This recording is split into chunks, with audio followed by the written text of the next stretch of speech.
Everyone remembers 2021 as that year, but I remember it as a terrible year for anime, and one of the few anime I saw was Kanojo Okarishimasu. And yes, I know it's anime from 2020, but I saw it a bit later. And when nothing good came out that year, I finally decided to look at it. And together with that, I came across perhaps the worst community ever. I've been on the internet for a while now, and I have never seen a community so toxic as Kanojo Okarishimasu. And that's me who is saying that. We lived in the golden ages of Modern Warfare 2 COD lobbies. But to make everything clear, I'm talking about the manga, not the anime community. That community is still fine, I think, because I have the feeling that after the second season, everything goes to shit. Kanojo Okarishimasu, also known as Rent-A-Girlfriend. I hope I don't have to introduce this anime because it features a well-known character named Chizuru, and she stole a lot of people's hearts and became the best girl of that year by everyone. But then the Anime Awards 2020 happened. Alright. Oh! You know what? I personally like the anime a lot, and that's why I had a brilliant idea so that I wouldn't have to wait for so long for a sequel. So I took to heart the one sentence that all anime only watchers rejects. Yes, I have become the one thing I was set to destroy. I have become the manga reader.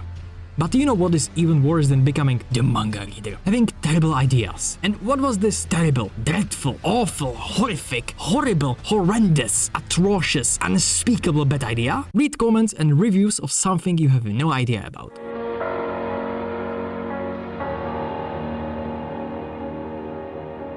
You have no idea how many toxic and offensive comments I have come across just because I had the great idea to read them. This sheer amount of toxicity against this manga is terrifying. Hating on characters or world building is totally normal. I mean, someone can literally just watch this video and comment that this script sucks ass. Yes, I know, but this is just criticism. But this is not criticism, but straight up bullying. And not just the work, but the author himself. There was just so many insults to the author that shouldn't have seen the light of day. And I'm not even over-exaggerating when I say that 40% of those hateful comments were just for the author to kill himself. Because that's the fastest way to end the story and completely forget about it. But because of all this, I really didn't want to read this manga. After all, reviews can influence a person's decisions, and reading nothing but insults to everything the manga does, and above all, insults to the author himself, of course I don't wanna read this fucking story anymore. Plus, we will add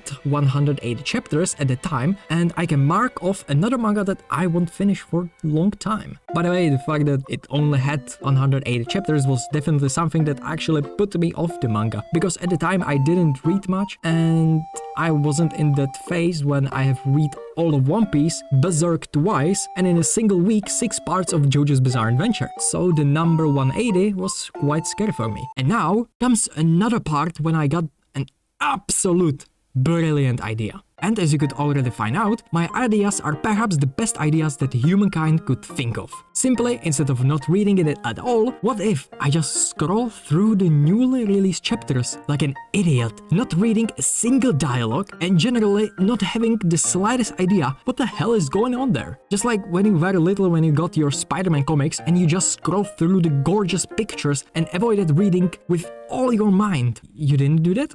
Yeah, me neither. So, after those long and tired 5 seconds of scrolling, it's time to make some popcorn and start reading those wonderful perils of toxic and insults comments under the newly released chapter, and not having the slightest idea why everyone is hating it so much.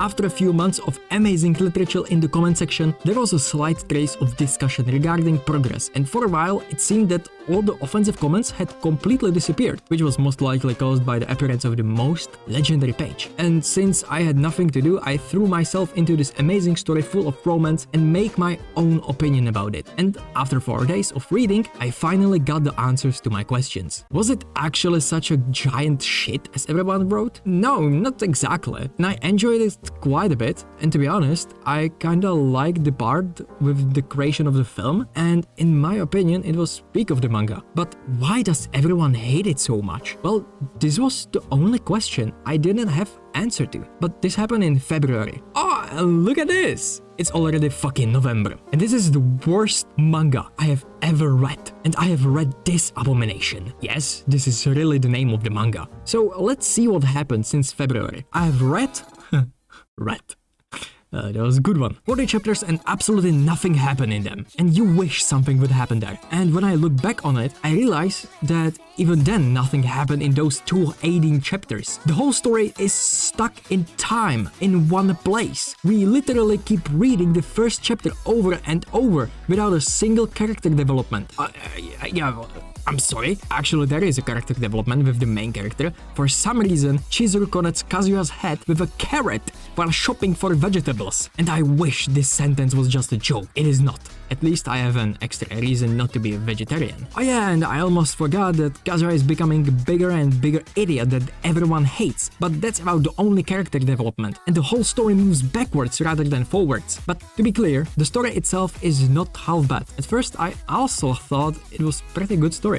But what's worst about this manga is actually waiting for new chapters in which nothing happens at all and you can literally play bingo. Each new chapter is predictable and does not bring anything new at all and rather removes all the progress that happened before. I will give an example. Chapter 253. Kazuya is with Chizuru at bar drinking alcohol. There is how neither of them wants to acknowledge their feelings for the other, even though they like each other. There are a lot of throwbacks on previous chapters and long monologues in them that no one cares about and no one will ever cares about. They stop drinking, they go out. Kazuya is in deep shit. He can even stand on his own. Chizuru leans down to kiss him, we hold our breaths, chapter end, and we need to wait another week for next chapter. New chapter 254. Chizuru leans down to kiss him. We again hold our breaths. She's getting closer and closer. Oh, Kazuya starts talking shit about how much he loves her. And in the end, nothing happened at all. And we are back at point 1 where they are still not together, even though they obviously like each other. And this was an example from a newly released chapter in which nothing happens at all. And this is throughout the whole fucking manga, from the start to finish. This manga is the definition of insanity, doing the exact same fucking thing over and over again, expecting shit to change. I have to admit one thing to the author, and that is what kind of characters he was able to create. But not because they are good, but because they are hated and so forgettable. We already know who Chizuru is, so there is no point in introducing her. The same goes for Kazuya. But these are not the only characters we came across, and there is one character that is burned into our minds so much that just mentioning her is the biggest hell and wish for physical harm every time she is mentioned. Of course, I'm not talking about anyone other than everyone's beloved Nanami Mami. Why is there such a brilliant written character in this fucking bad story that I don't even read anymore? I am again scrolling through the pages and I'm literally speedrunning reading. There are only a small number of characters that you can remember from movies, games or TV series whose mere existence ruining your experience and you wish for nothing more than their destruction. And one of these characters is Nanami Mami. Every time someone mentions her, I wish her fate would end up in a blender, mixed into tiny pieces, burn them and send them into the infinite universe. Everyone who has read this manga can agree that no one likes Nanami Mami, despite the fact that thanks to her, the story finally shifted a little, and for a while she became not the hero we deserve, but the hero we needed. That is, if her actions had any impact on the story, but all that happened were false hopes and lies. So fuck you, Nanami Mami. I still hate you, you fucking whore. But they're all absolutely blind idiots. Because the worst character was never Nanami Mami, but Ruka Sarashino. And let me tell you something. I have no idea how human relationships work. I've never seen a woman. But Ruka is the most demented, retarded, and most unrealistic character. And the only reason we are still in this long loop of shit is because of her. Her only purpose in this story is just so she can be around Kazuya and Chizuru and screw up everything. And being in the real world and doing the same exact thing as her, you already have on your name fucking restraint order. In conclusion, characters sucks, story suck, the author suck, the whole manga is fucking ass, and it's still ongoing, and it still consumes 5 seconds of my life. And if this manga is gonna last more than a year, I'm seriously gonna take the gun, and it will not be for me. Anyways, that was all from me, and have a wonderful rest of your day. Bye.